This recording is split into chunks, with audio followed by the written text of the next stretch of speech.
Gima wadwa tiyogo ka en gima nyasungu luongo ni walking tractor. Tieni en tinga miwuothe ng'eye. Njugu, neno kaka njugu ni kama ochiek maber, then waolo njugu kanyo kar njugu, ineno ka en compartment ariyo, nitie kar njugu to nitie kar fertilizer.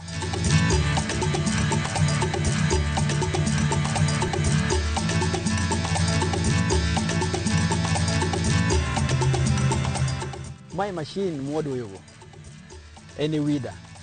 Ineno ka puodho ni kako doye ni. First ogolo buya. Odoyo buya ka ogolo oko. Mar ariyo nikech mae ne wadil gi njugu, okawo lowo mokete tie njugu.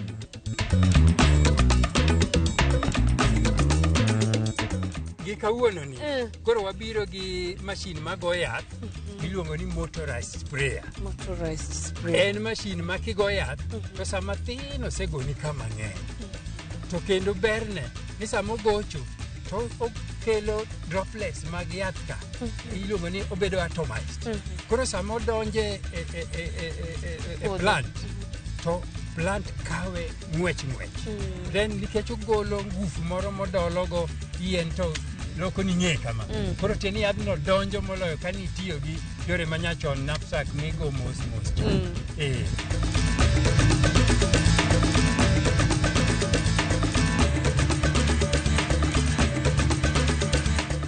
Mr. Collins. Yes. Koro masin mineno watiyogo ni wacho ni mae masinjo njugu. Mae masinjo njugu iluongo ne harvester. Mokwongo cha ne waneno madoyo. Aeto wachak waneno machine mane pump mane go yath. Aeto koro mae masinjo njugu.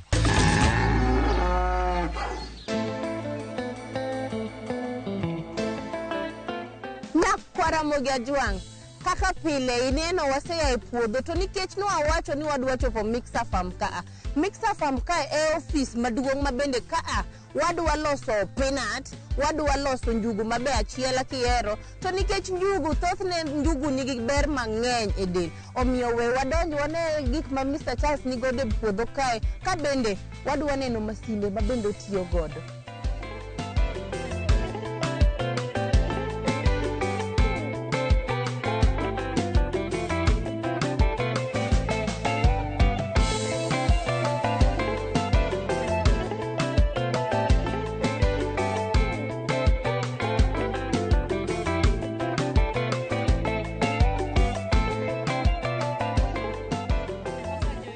Wagajo iye.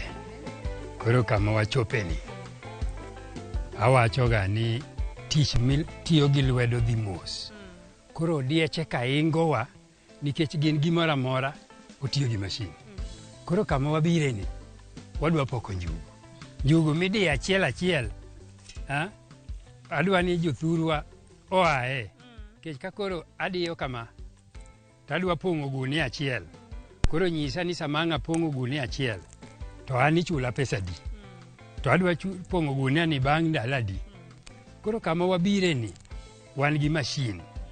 Mashin madwa waro wa tich motimoni. To mashindi ni biro poko gunia achiel mar njugu e dakika 7. Gunia achiel mar njugu mopong' opoke dakika 7.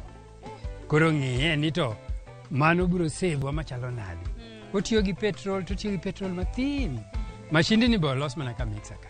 Mixer farm ka. Kendo mana gi paro mowuok e mixer farm ka. Gi engineers manitie mixer farm ka. Koro wadwa more mondo wang'iyane ni to bodhi poko njugu adier. Kamano.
Akoro Mr. Charles.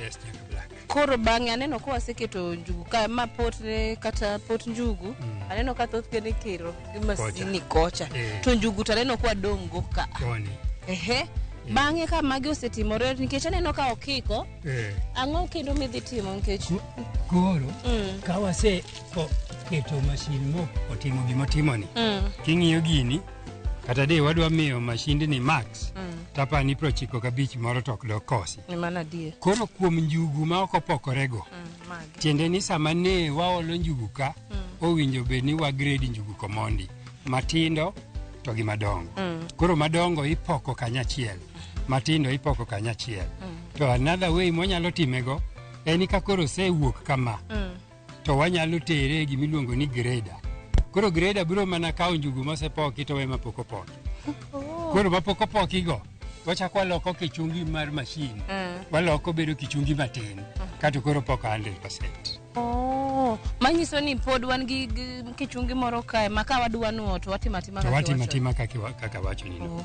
Then kopo ni njugu dongo nikech magi neno ka njugu gitin njugu moko nitie madongo to be waketo rachungi maduong' koro poko njugu mora mora momi rachungi emiloko kama masini wacho ni bolose mana mixer farm masini ni bolose mana mixer farm ka pesa koro waloso gi kidwaro kata mirundo gi lwedo tiyudo kidwaro mirundo gi engine tiyudo mato koro maduong' ma siling 50,000 magole ka 150 nitie ma siling 20,000 nitie ma siling 37,000 nitie ma siling 87,000 kama to koro yugi ma waneno kodong kae magi ma ang'o ma koro bedo waste kamano wadhi wito gi yugi ni seche moko wan jopur wabedo modhier nikech wawito mwandu koro yugi ni kosewuok kendo neno kama mashino ko wito njugu kata chiel ka ok owito onge kata chiel maneno gi wang koro watero yugi ni e gimoro miluongo ni biochar unit biochar unit dhi lose to wuok maka kosewuok maka to wakete mashin moro mashindno koro dhi dio maka moselosi cha makoro bedi e form minyalo kete jiko tieni ka koro isedhi mi kawe mi ikete biochar unit maloso maka to biro bedo maka mokere to koro watere mashin machielo makoro die mondo bed gi minyalo kete jiko koro ma bende gunia achiel siling 1,500 koro ineno gima di wito cha ineno ka koro oloso pesa machielo tieni ma be koro mana gima nyalo rwaka pesa maber koro seche moko wabedo maonge pesa nikech wawito mwandu to muma wacho ni my people perish for lack of knowledge kiani mano ng'ato nyalo loko na nang'o lakini aneni jowinjo bende ong'eyo gima wacho tiende ni rieko kwaseyudo to koro mwandu bira janeno marwa winjo kendo uneno unwegi manyiso ni onge gimora mora ma iwito ka idhi ni wuon ipidho ang'owa ipidho njugu ineno ni mae be wanya yudo godo gimiluongo kisungu dende ni charcoal briquettes kata makama nyasani to githuolo ni wadwa wawuok kae mondo wadhi kuma watimo gimiluongo ni processing mondo walos nu peanut butter to mana gi njugu moya mana ka mixer farm kae wadhi wadhi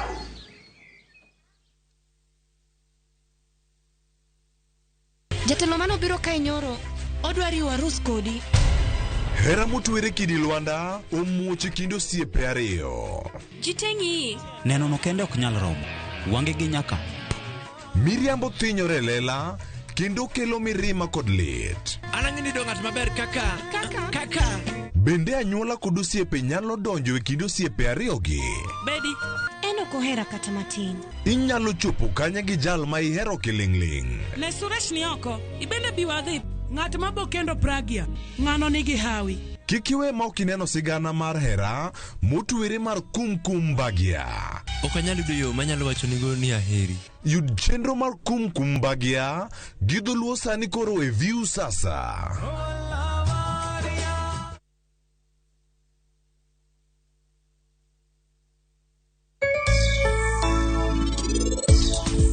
seche ma wabotieko nyasi ni in adwa ni mondo iwuog kae. To bende an asekwayo ni mtoka maboteri ibro dhi kamoro achiel gi babani, iwinjo?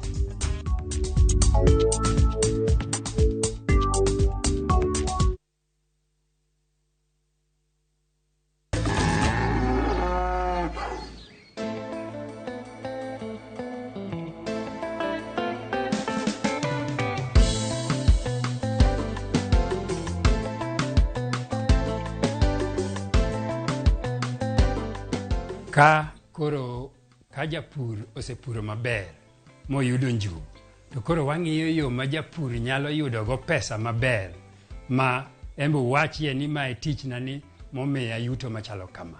Koro wajiwo jopur ni kisegolo cham mi bedo gi cham ne lweti, kik iuse kaka eno, timne gimoro matin, medne ndhadhu moro mondo mi oyud ni pesa mang'eny. An koro mar njugu, ka wasegolo njugu kaka nuneno ka wapoke cha, to koro wakele kamichiele.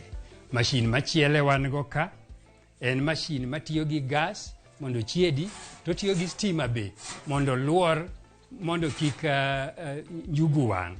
Koro mashindni en stima ichwowe, kaeto kichake to mota luore, tiende ni mano seche mochiedo cha yuko cha, koro kinyodiero to koro luoro mondo kik njugu achiel bede mach seche te. Koro dhi luore moluore ma wiye kama ne oyawore noduogi maduogo malo ka. Koro kosechopo kama wiye noduogo malo, to koro wadhi ole njugu mwadwa chielo. Koro warite arita mondo bi, warite arita mondo bi. Ero biro kosechopo malo ma koro wanyalo nene, to waolo njugu. Koro wachunge,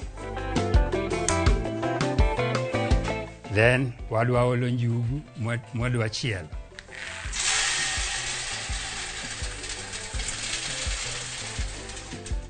Koro kwase olo njugu to walore,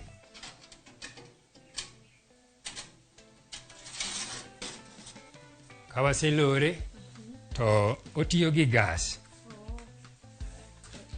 Koro wadwa moke mondo ochielnwa njugu, kata watia kibrit,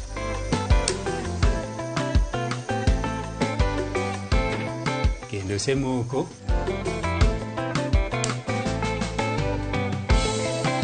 Koro kose moko, koro gas chwake to stima to luore mondo mi kik njugu achiel bede bwo sufria seche te ma obiro wang'go.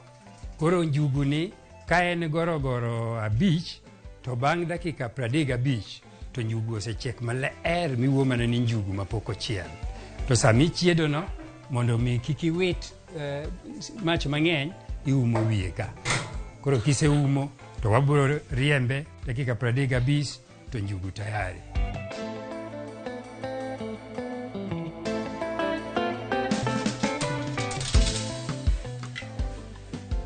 Koro ka njugu osechiek bang' dakika 35 to koro wayawo wiye, mondo koro kanyo dong' nono. Ka kanyo sedong' nono to wachako waume, kata wachako mashin mondo koro otoknwa njugu.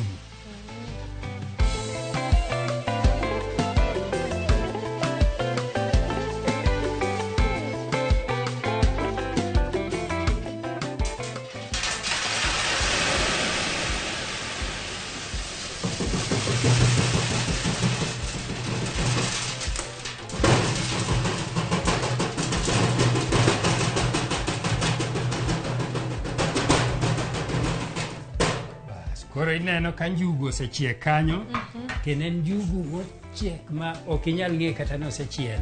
To kidiye kama tibiro neno ka kala golden brown ochiek maber. Kendo sama koro idhi rege to biro golo peanut butter manigi ndhadhu maber kabisa. Koro kwasewuok e chiedo to wadhi e mashin machielo ma en mana magolo pot njugu. Koro en kosegolo pot njugu en mashin no, to wadhi golo pot njugu makoro njugu chalo kama. Sama wagolo, wasegolo pote, to wakete chumbi bende matin mondo omiwa ndhadhu. Then mar ariyo, chumbi wachako waketo nikech chumbi en gima kano njugu mondo kik kethre piyo. Jodiero waluongo ni preservative. Koro mano gik moko ariyo momiyo waketo chumbi e njugu. Koro kwaseloso njugu maber kama, koro wadhi e mashin machielo mwaluongo ni butter mill, and butter mill rega njugu mondo gol gima waluongo ni peanut butter. Koro waole kanyo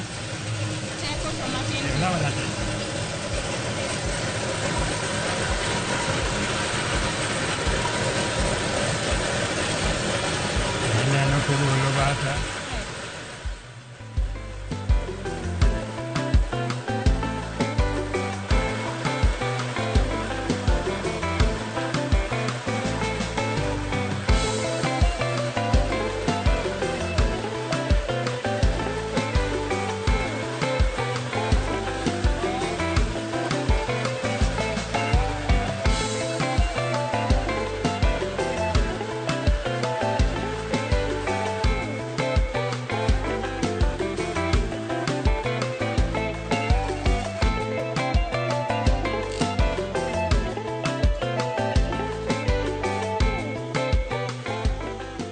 Machielo manyalo kete mondo bed smooth.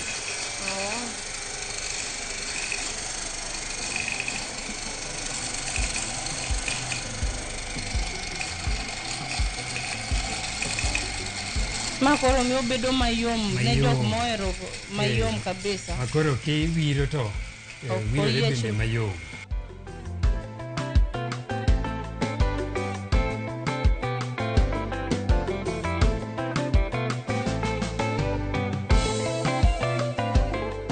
Tie jomoko mohere ka en rap, jomoko be nitie mohere ka en smooth. Koro luore gi dwaro ng'ato. Imiyo mana ng'ato gimodwaro.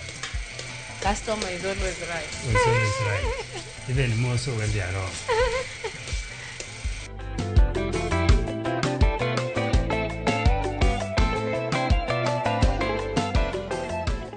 Nikech koro to wasirego njukwa makoro ma waluongo ni peanut butter. Gima koro wadhi timo sani wadwa dhi timo ne gimiluongo ni packaging. Mondo in sama idwa dhi ng'iewe chiro tinene kata iyude duka kanyo king'e ni mae oya ni mana mixer farm.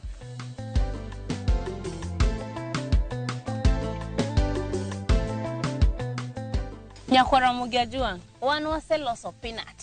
Koro nikech gisani e wadwa timo ne packaging. Nyadendi ni kata nyidendi ni mawan go ka dhi nyisowa kaka gitimo, kaka gisebedo ka gitimo ne packaging nyaka kuma koro bang'e gidhi to giuse. Sasa from here wewe utanisaidia, si ndio? Lakini mimi naitwa Roda, anipi jina langu la tatu. Nimezaliwa kutoka Western. Hapa nimekaribishwa Mixer Farm. Tunafanya vitu vingi lakini kwa leo tunaonyesha mambo na peanut butter. Ambapo wameanza na shambani, ambapo hapa ni kumalizia. Tunapoanza, kabla tujaanza kupima, tunatoa uzito wa tin. Ambapo kama hapa hii tin ina read 142 grams. Ambapo lazima minus turudi 0. Ambapo sasa tukishafika 0 tunaipima, tunafikisha grams 800.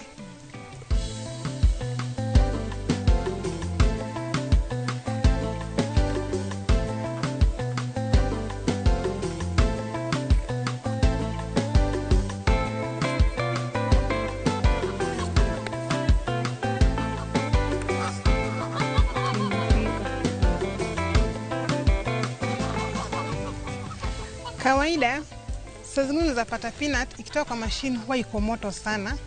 Tunaiweka kwa maji kwa sababu hii chupa ni ya plastiki, ambapo ukiacha itafinyika. So unaiweka kwa dakika kama 5 hivi. After dakika 5 ipate ile baridi. Then hapo unaitoa.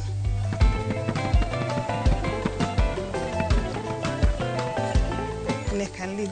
Hii lid yake kuna vile imewekwa, ambapo ukifunga mara moja Ukisikia ime leak, unajua imeshika. Ambapo huwezi fungua tena, utai-unlock na utakuwa umeharibu lid yako.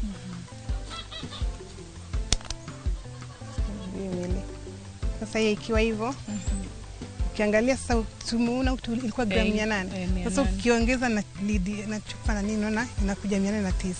Sasa hiyo 9 utakuwa umeibia customer spot minus. Sasa after hapo tunaweka sticker zetu ambapo tumezilabel mixer peanut butter.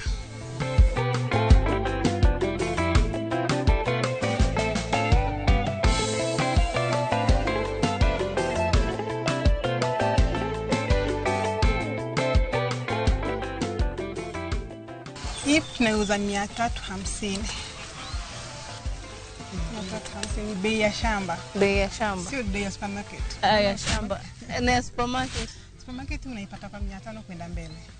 Janeno marwa nyaka sani iwasetero ya chiel ka chiel kwat nyisi kaka wapidho njugu, kaka iloso puodho gimoro amora mitimo madhigi njugu kata kiero peanut butter. To nikech Mr. Charles ne wantie kodi e puodho. Masin maneno kwa tiyo godo cha. Ana wuona neno ka en gima nya konya kata. Jopiny be samoro awuoyo nikech jomoko be nitie mabende diher. Mabende gete to diher no en be obed godo. Masin en tacha uso pesa. Koro mashinde ne nitiere aina 4. Mokwongo ne en mapoko njugu, moro ne en ma kose pok njugu to chielo, moro golo ng'e njugu, moro rege obedo peanut butter ma koro wan goni. Koro mashinde gi nigi bei mopogore opogore. To maduong' mogik ma nyaki bed go kidwa loso peanut butter en marege, ma marege mwarege na gono en siling 60,000. Moko go bende nigi bei. To ka pok ibedo tayari to marege ni kende nikech inyalo chielo njugu kienyeji. Inyalo bende golo pote cha kienyeji. To marege ni to koro nyaki bed go en siling 60,000. Moko mago bende nigi bei mopogore. To samoro nitie ng'at ma diher ng'eyo kata uyudi mondo tudre kodi korka yo mar puro njuguni kaka iloso peanut butter. Inya nyiso jopiny kata inya miyo gi namba mondo gimanyi kaluwore gi chenro mosebedo go kawuono. Kuom joma omor gi puro mar njugu, an kidwa yuda tiyuda kamiluongo ni Nyamasaria Nam Thoe Mixer Farm. Namba na mar simu en 0721 280 907. Anuoyo kendo 0721 280 907. Erokamano. Erokamano. To nikech gimoro amora man gi chakruok ne nyaka bed gi giko. Ok adwa na nisi ni ne odbedo nang'o gigi ber kitimo, yani gisani adwa na wir nuo. Jopiny ok dang' wawuotho puodho aeto ni wauso to kocha. Wanyisi kaka ilose. An adwa hadhe ka straight from the farm. Ne. Inene kako yom. Ok oyiech kata mkate gini dhi mayom. Mayo. To nikech nitie jogo mabende ni batha ka gombo. Ang'ne giriti. Aya.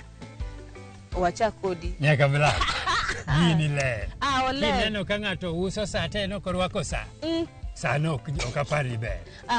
Mano wawa mondi pod wadich ka ma wadwa wiro mkate ni. An ing'eno ka dhi wik in nyameda moro no. Aume gima. Inume. Kosa akete mat kama. Atok an adhi kete mat ano ka ume. Ere kamano. Alwari ti mondo wanywake kanyakla. Oya jopiny. Ineno kata mkate mayiech onge gini yo. Mano tieni njugu golo pesa. Ma kore mitne. Ma kaka ne pod watiyo matek to koro ka iwacho ni mise loso no bewe chame kikitho kana samoro be bilo gimiloso do ne uru. Mr. Charles. Aya. Koro kuongo.